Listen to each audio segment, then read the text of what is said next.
stage is alive! Welcome to the Progressive International Motorcycle Show in Chicago.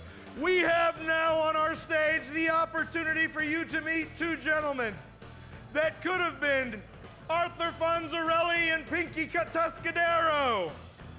They could have been Turner and Hooch. They are a couple unlike any other you've ever seen. The coolest cats in Chicago, Martin Simic and Larry Fletcher! What's up, everybody? Come on down, brothers, my brothers. Thank you, Pat. Thank you. Not a problem. How are you guys doing? Doing good. That's good. Staying warm inside. Oh man, you're not kidding, man. I tell you, this has been brutal. This is our last show. It's the 11th Progressive International Motorcycle Show this 14-15 season. They've had us all over the place, man. And every place has been cold here lately. Man. They gave us one respite in Miami, and that was it. But Miami was nice, I got to admit. So. But let's get to it, man. How are you guys doing? You guys are here in Chicago. You guys both live here. Yes, we do. Hometown boys. Yep. And I've known Larry for a long time. I haven't known Martin quite as long, but man, your reputations precede you in terms of your event. But before we get into all that, you got a great event, MOTOBLOT, and it used to be mods versus rockers, and we're going to decipher all that stuff, and that's great. But before we do any of that, I do this typically when I interview really anybody in the motorcycle industry. What was your first experience of a motorcycle? When did you fall in love with motorcycles? Oh, it goes back to the early 60s. My dad was a big Steve McQueen fan. I mean, my first experience was The Great Escape. Oh, yeah. My dad was a Triumph guy, so he would, he told me, he goes, that was a Triumph. That was a Triumph. That Bud Ekins jumped, it wasn't Steve McQueen, but Bud Ekins. My dad was big into racing. He used to take me to Santa Fe Speedway here in Chicago to see Gary Nixon and those guys race back in the day. So my dad really turned me on to motorcycles. Early on. Now, what about you? When did you fall in love? Evil Knievel toys. I was going to say, everybody had them. Then I got on the mini bikes, and then Suzuki Enduro. I think a 100cc was my first bike. All right, cool. Yeah. So your parents encouraged it then? They didn't stop me. They didn't stop you. What was your first street bikes for you? What was your first street bike? Suzuki 550. Suzuki? Yeah, 550? GS, yeah. All right, how about you? 65 Bonneville. 65 Bonneville, wow.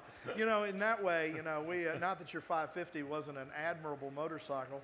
That's a good word for it. Yeah, it's an admirable, reliable piece of transportation. Right. But, I started off on a panhead, and everybody, so starting off on a classic bike, all of a sudden everybody's like, oh, you must have been rich. Well, we were poor. That's how we ended up starting it, because you had to build whatever you rode. So. Yeah.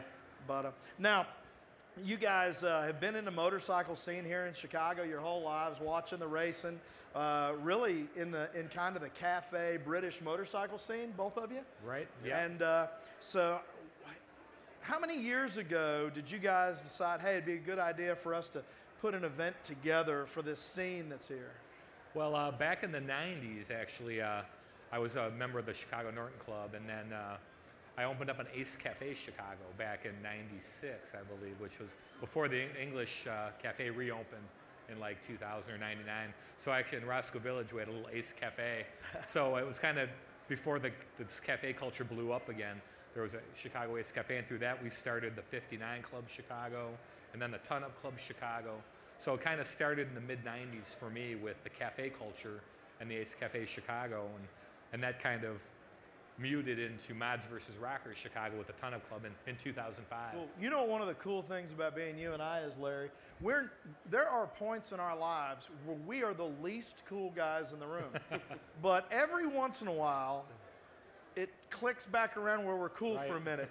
And so right now, cafe stuff's blowing up. Yeah, and sure is. And so you're cool for a minute again. Right. I'm cool for a minute because I'm all down with rockabilly and stuff. And so I'm cool for a minute now. A couple of years we won't be cool anymore. But I'll always think you're cool. If you promise to always think I'm cool. I'll always think you're cool. All right, that's cool. Now when did you kind of get involved with this event scene coming together?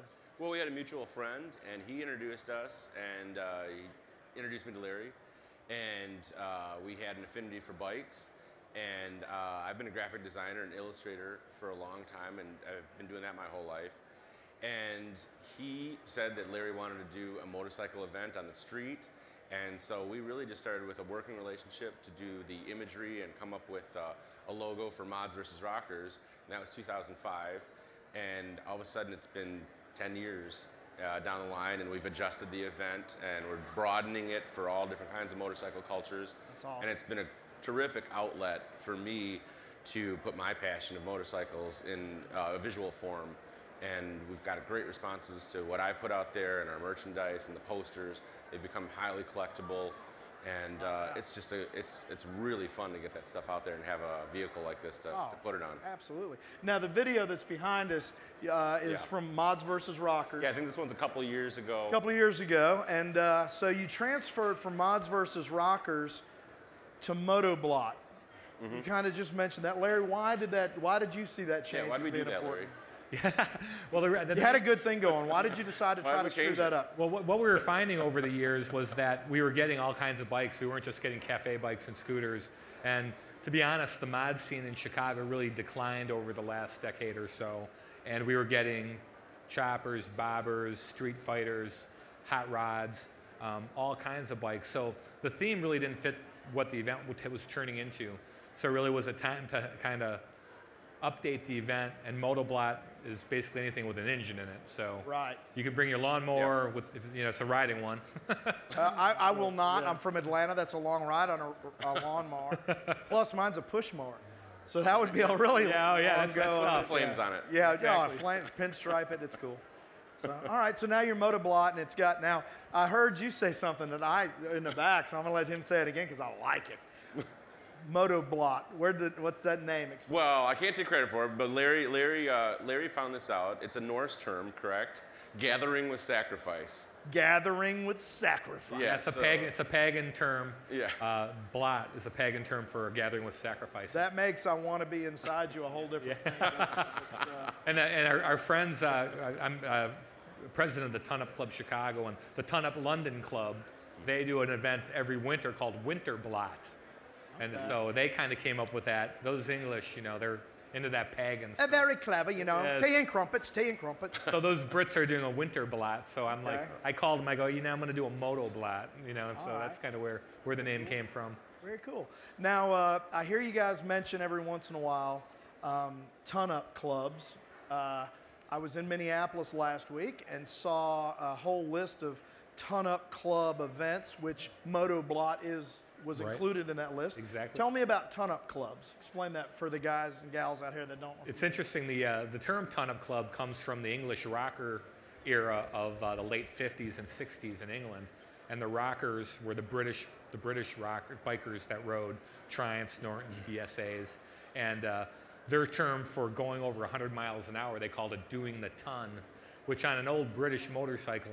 That's a ton. Is exactly it. I mean, you're shaking and rattling and your teeth are falling out when you hit 100 miles an hour. So it's quite, and to do it on those English roads.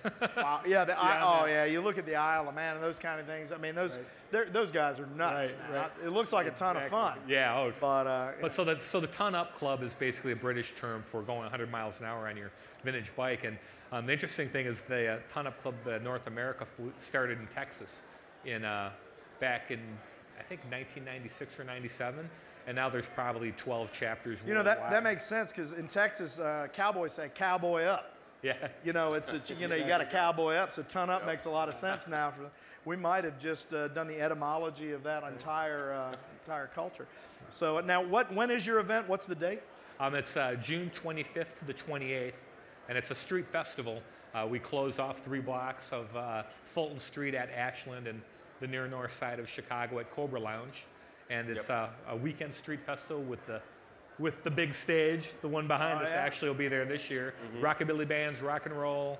I just met Ramona, one of the burlesque dancers. Burlesque girls. Burlesque dancers. We have live burlesque. We do a pinup contest, vintage, 40s, 50s style pinup girls, $1,000 first prize, and 16 categories, motorcycle show. Exactly. We're going to have a Chicago School of Rock's going to be there. Exactly. Right. The kids played last year, and they're coming back this year to tear it up again. I can't wait. It's going to be cool. I'm going to be there because the reason the Progressive School of Rock stage is going is Progressive has signed on to be one of the sponsors of the event. right. Not a title sponsor yet.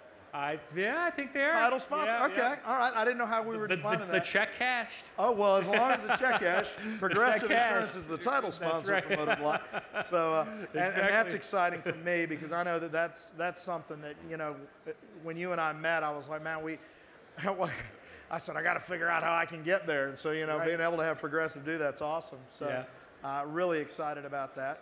I also understand that this year is huge because you're going to have several, you can tell an event's growing. You got about 10,000 people now. Yep. And you're starting to get some OEMs interested in coming. I know Sure. that Match Action out in Boulder, Colorado has the Yamaha Bolt. They brought that tour through there. I think they're coming Exactly. back this year. Yep. Who else? What other OEMs are kind of showing some interest in being there this Looks year? like Triumph is going to be back again. Triumph's Okay. showing great interest. It really works. This crowd that comes to MOTOBLOT is definitely into that marquee at Triumph. And then Ducati's releasing their new Scrambler. Oh, so yeah. Ducati wants to jump in. Indian with their new Scout. Oh, that's All these guys, I mean, they're going after that younger demographic, like us. like us, you know, Yeah. us kids. So they want to introduce these bikes to that younger demographic. Yeah. They're looking for entry-level riders, so that Ducati is a great entry-level bike, that new Ducati Scrambler, as well as the Scout. Yeah. And Triumph, obviously, they fit in well with the Ton-Up Club and the whole British theme that Yeah. we've had for so long. They've been a supporter of us for years. I'm excited about that Scout. 100 horsepower at the rear tire out of an 800cc Amazing. American-built It's a beast. motorcycle. That's Yeah. a beast. Yeah. Yeah. Yeah. I want to get one of those and figure out how not to crash this one. That'll be exciting. So, now, what's the website? MOTOBLOT.com. MOTOBLOT.com. Is there a registration involved, Martin? There sure is. You can register your bike. Your bike show is free when you buy your ticket. We've got a $50 VIP all-access ticket that gets you into everything and anything for all 4 days. We sell a $10 ticket for just visiting for the day. And any one of these admissions gets you registered to be in the show. You can just park it. You can win something if you got a good-looking bike. But Yeah. we encourage everybody to take part and come. Rockabilly, psychobilly, Yep. motorcycles, hot rods, burlesque dancers, me, Larry, Hot weather. Martin, warm weather, Yep. Chicago food. Yep, plenty of Man, food, plenty of food. plenty of food. I think this is coming out to be a really good thing.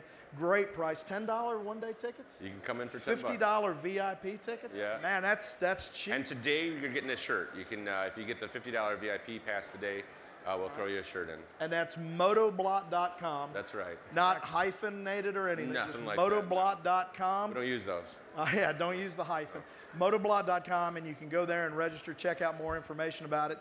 Larry, Thank as you, Pat. always, my friend, it's good to see Good to see you, my friend. If the camera can get a shot of this, if you haven't already gotten a close-up, I want to make sure that the folks can see this. And then the other side, I don't know if we can do that. I never know. Can't read that. I can't read that. So, yeah, but anyway, MOTOBLOT's got all this information on. Martin, good to see you again. You too. Thanks for being at the Progressive International you. Motorcycle Show here in Chicago and letting me do it. Come see us here. at booth 1207. Booth 12, right over here on the left side as you're walking away from the stage. Come on over and see them and grab your stuff. They got patches and all kinds of stuff. Posters, Say all hello to kinds of stuff. Ramona over there. She's one of the burlesque dancers. Really nice girl. And hey, listen, guys, the Progressive School of Rock stage is going to be here all weekend. We're having a great time. We're supposed to have a band maybe here at 3 o'clock if they could get them out of school.